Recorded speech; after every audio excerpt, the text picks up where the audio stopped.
shows he's a very stupid man, because there's so many instances. I mean, one of the things that he's been complaining about. I did magic mushrooms in California. Prince Harry's name is back in the spotlight, but not for the reasons you'd expect. This time, it's not about royal tours, Netflix deals, or a new chapter with Meghan. No. What's unfolding behind closed doors in Montecito has triggered a storm of speculation, allegations of a sudden medical emergency, whispers of substance use, and an unsettling silence from those closest to him. There's no official statement, no confirmation from the palace, but something doesn't feel right. Drugs, marijuana, magic mushrooms, cocaine. I mean, that's gonna The rumors are people. spreading like wildfire. But are they the truth, or just another smear campaign against a royal who dared to break away? In this video, we're digging deeper, not just into what might have happened that night, but into the years of pain, pressure, and private struggles that have quietly shaped Prince Harry's world. Forget the headlines. Let's get to the truth behind the noise. It started like any other tabloid rumor, a whisper here, a leak there. But suddenly, the whispers got louder.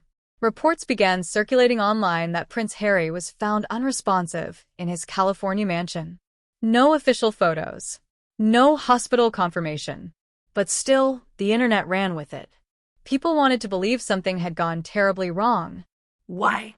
Because it fits the narrative that's been slowly building around Harry for years. A prince who walked away from a kingdom, now drowning in the consequences. The version of the story that's caught fire claims it was a longtime bodyguard who found Harry unconscious, someone who's been with him for decades. That detail, real or not, added just enough familiarity to make it feel true. Then came the Meghan angle. Reports say she wasn't home, that she left to attend a private club the same night. Suddenly, a tragic moment became a scandal. But pause right there. If this was real, why the silence from the press? Why no ambulance footage, no official statement, no eyewitnesses? Not one credible media outlet has backed these claims. Still, the narrative stuck. Because truth doesn't go viral. Drama does. And when it comes to Harry and Meghan, the world has become addicted to drama. This isn't the first time rumors like this have surfaced. But the timing, the detail, and the eerie silence surrounding it make it feel different. It's the kind of story that lingers, not because it's confirmed, but because it touches on something deeper. A suspicion that the freedom Harry fought for may have come with a cost he wasn't ready to pay. Whether this alleged incident happened or not, the noise around it exposes something real. The public sees Harry as broken, as unstable, and stories like this fuel that image, whether they're factual or fiction. And that's where things start to get dangerous, not just for his reputation, but for his mental health, his legacy, and the people still trying to protect him from the world and from himself. Prince Harry caught in drug scandals isn't breaking news. But this time it feels different. We're not just talking about teen rebellion or wild Vegas nights.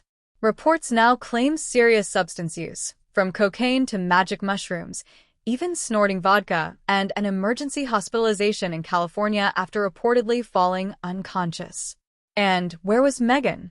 Instead of staying by his side, insiders say she was spotted at a high-end LA club, smiling, laughing, building what some are calling an alibi. That's not just suspicious. It's cold. But this story isn't just one wild night. It's a pattern. Sources say Harry has been spiraling for years, and everyone around him knew. The palace, royal aides, even senior press insiders, they all saw the signs and said nothing. Rewind to the early 2000s, Harry's substance use was already well known behind closed doors. Marijuana, alcohol, blackouts, and instead of rehab, Prince Charles allegedly built a private nightclub inside Highgrove to contain the chaos. Think about that. A literal nightclub inside royal property for damage control. And yet the media stayed quiet. Why? Because the royal machine knew how to bury stories and rewrite headlines. A bad incident? Just post a charity photo op, problem solved. But now, the whispers are getting louder. Not just about Harry, but Meghan too. Rumors say she knew about his addictions, maybe even enabled them. Her past? Not squeaky clean either. From alleged joints at her first wedding to whispers of her mother Doria's underworld ties, there's a lot that's never made the headlines. Some even say Meghan used Harry's dependency as control, keeping him isolated, obedient, and broken. And now, it's unraveling. But behind those royal doors, the tension had already begun to build. When Meghan and Harry sat down for that explosive interview with Oprah Winfrey in 2021, the world listened, and the royal palace trembled. Meghan spoke candidly about her mental health struggles, the isolation she faced, and even revealed disturbing concerns voiced within the royal family about their unborn child's skin tone. The revelations were shocking, raw, and for many, heartbreaking. Harry, too, shared his pain about feeling trapped in a system he was born into and the lack of support when he and Meghan needed it the most. It was a bombshell moment that shook the monarchy. Soon after, the couple's decision to step back as senior working royals became final. They lost their official titles and royal patronages, including Harry's honorary military appointments, a blow that hit him hard. For the royal institution, it was business as usual. But for the world watching, it was clear something had broken beyond repair. Despite the fracture, Meghan and Harry tried to redefine themselves. They signed deals with Netflix and Spotify, launched the Archewell Foundation, and started to speak on causes close to their hearts: mental health, gender equality, racism. But in Britain, their popularity continued to slide. Royal traditionalists saw their departure as betrayal. Tabloid headlines turned harsher, questioning their every move. Yet for Meghan and Harry, this wasn't about fame. This was about freedom. The freedom to tell their story, to protect their family, and to find a voice beyond the palace gates. But their battle with the press and the institution was far from over. After leaving their royal roles behind, Meghan and Harry settled in Montecito, California, a peaceful, upscale community surrounded by mountains and ocean. For the first time in years, they were living without the constraints of royal protocols, finally able to make decisions on their own terms. Their focus quickly shifted to building a new life and purpose. They signed major deals with platforms like Netflix and Spotify, not just for fame, but to share powerful stories that inspired change. In 2021, they launched Archewell Productions, a creative outlet aimed at producing content that informs and uplifts. Meghan also released a children's book titled The Bench, inspired by Harry and their son Archie. Though the book sparked mixed reviews, it was a symbolic step in reclaiming her narrative. Harry, on the other hand, opened up about his mental health like never before.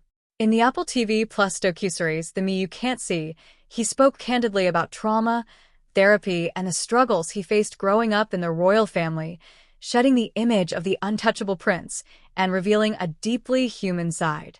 Meanwhile, the couple welcomed their second child, Lilibet Diana, in June 2021, named in honor of both Queen Elizabeth and Harry's late mother, Princess Diana. It was a touching blend of their old and new worlds, symbolizing hope and healing. Despite the criticism and constant media scrutiny, Meghan and Harry appeared stronger than ever, focused on family, freedom, and a future defined on their own terms.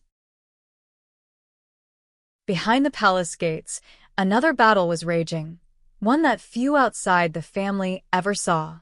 In his deeply personal memoir Spare, Prince Harry revealed a darker chapter, his struggle with drug use and emotional trauma. From experimenting with cannabis as a teenager to using cocaine in elite circles, Harry admitted these weren't for fun, but rather a way to escape reality, to numb the pain he carried since his mother, Princess Diana, died. He spoke of anxiety, loneliness, and an identity shaped by public expectation. And while the tabloids focused on his royal missteps, very few asked, what was he truly going through? Meghan, too, faced unbearable pressure. Targeted by the media, criticized by insiders, and driven to a breaking point, she later admitted that she had suicidal thoughts while pregnant with Archie. Yet, when she sought help, she was told it would damage the royal brand. Together, Meghan and Harry made a decision that shook the monarchy to its core. They stepped down as senior royals in 2020. They left behind not just their titles, but a life of protocol, restrictions, and centuries-old expectations. Moving to California, they sought peace, but also freedom. They signed major deals, started a podcast, and launched their Archwell Foundation to support mental health and community projects. But criticism followed. Many called them ungrateful. Others praised them for their bravery. But beyond the headlines, the truth was clear.